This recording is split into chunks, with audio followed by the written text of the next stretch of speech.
The Power of Ethnonationalism. Pat Buchanan. July 10, 2009. The American Conservative. Narrated by Skeptical Waves. So grave was the crisis in Western China that President Hu Jintao canceled a meeting with President Obama, broke off from the G8 summit and flew home. By official count, 158 are dead, 1,080 injured and 1,000 arrested in ethnic violence between Han Chinese and the Muslim, Turkic-speaking Uyghurs of Xinjiang. That is the huge oil-rich province that borders Pakistan, Afghanistan and several Central Asian countries that seceded from the Soviet Union. Uyghur sources put the death toll much higher. The Communist Party chief in Xinjiang has promised to execute those responsible for the killings. In 1989, fear that what was happening in Eastern Europe might happen in Beijing produced Tiananmen Square. The flooding of Chinese troops into Xinjiang bespeaks a fear that what happened to the Soviet Union could happen to China. Unlike Mikhail Gorbachev, the Chinese, as they showed in Tibet, will wage civil war to crush secession.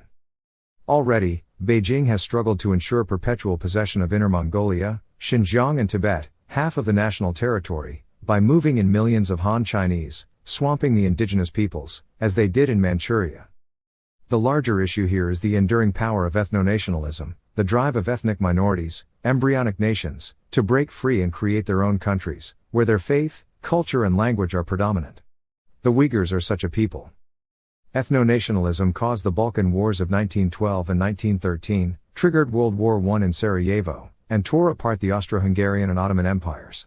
Ethnonationalism birthed Ireland, Turkey, and Israel. Ethnonationalism in the 1990s tore apart the Soviet Union and Yugoslavia, and broke up Czechoslovakia, creating 24 nations out of 3. Last August, ethnonationalism, with an assist from the Russian army, relieved Georgia of Abkhazia and South Ossetia.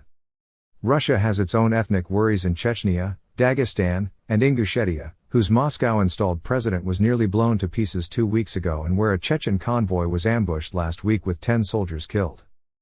The ethnonationalism that pulled Ireland out of the United Kingdom in 1921 is pulling Scotland out. It split the Asian subcontinent up into Pakistan, India, and Bangladesh. Iran, Iraq and Pakistan are all threatened. Persians are a bare majority against the combined numbers of Azeris, Kurds, Arabs, and Baluch.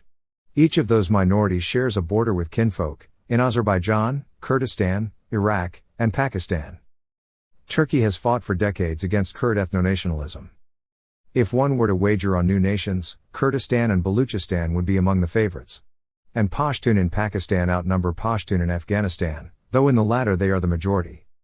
In Africa, the savage attacks on the Kikiyu by Luo manifest a resurgent tribalism, as did the horrors of Rwanda, where Tutsi and the hundreds of thousands were massacred by Hutu. President Clinton may have apologized to the Africans for not sending troops to stop the genocide in Rwanda, but if the America of Obama is into interventionism to protect human rights, Africa in the 21st century should provide us plenty of opportunity. Evo Morales in Bolivia, Ollanta Humala in Peru and Venezuela's Hugo Chavez are stoking the embers, goading the Indian populations, the indigenous peoples, to take back what the white man took 500 years ago. They have met with no small success. The contrast between insouciant America and serious China today is instructive. China is protectionist, America free trade. China is nationalist, America globalist. China's economy is export-driven, America's base is consumption. China saves, America spends. China uses its foreign exchange to lock up overseas resources, America uses foreign aid for humanitarian assistance to failed states. Behaving like ruthlessly purposeful 19th century Americans, China grows as America shrinks. Where Beijing floods its borderlands with Han to reduce indigenous populations to minorities, and stifles religious, ethnic and linguistic diversity, America, declaring, diversity is our strength, invites the whole world to come to America and swamp her own native-born. Observing the lightning breakup of the Soviet Union, the Chinese take ethnonationalism with deadly seriousness. Americans' elite regard it an irrelevancy, an obsession only of the politically retarded. After all, they tell us, we were never blood and soil people, always a propositional nation, a nation of ideas. Our belief in democracy, diversity, and equality define us and make us different from all other nations. Indeed, we now happily predict the year, 2042, when Americans of European ancestry become a minority in a country whose founding fathers declared it set aside for ourselves and our posterity.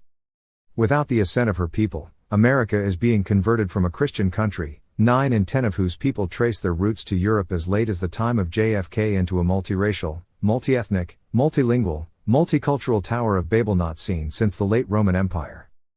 The city farthest along the path is Los Angeles, famous worldwide for the number, variety, and size of its ethnic and racial street gangs. Not to worry. It can't happen here.